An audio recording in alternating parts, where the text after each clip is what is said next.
Madame la Présidente, mes chers collègues, comme vous l'avez probablement remarqué, nous sommes en pleine canicule. Chacun sait désormais que ces épisodes extrêmes sont amenés à s'aggraver et devenir plus fréquents avec le réchauffement climatique dû à nos émissions de gaz à effet de serre. Les conséquences ?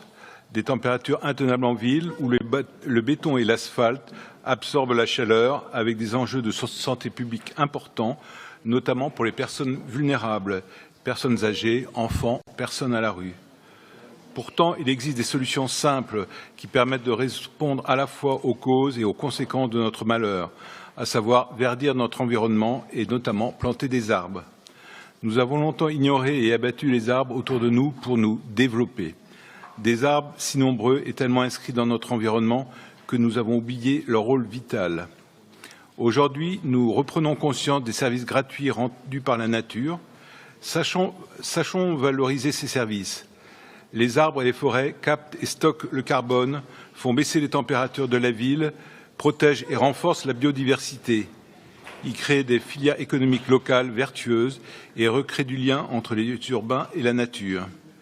Ce plan guide est une étape qui donne une nouvelle place à l'arbre dans l'aménagement de la ville. C'est un élément essentiel pour la résilience de la ville face à la crise climatique, déjà en marche et que nos enfants subiront de plein fouet.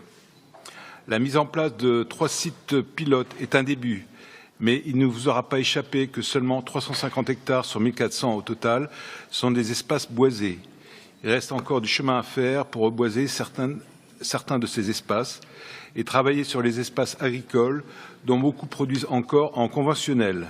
Ceux qui n'aident pas vraiment la biodiversité à se développer, les coquelicots pourront le confirmer.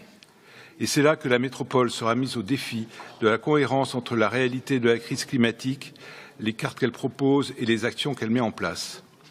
Nous attendons donc beaucoup de la suite donnée à ce premier pas pour une véritable politique de l'arbre sur la métropole et bien au-delà du périmètre défini ici.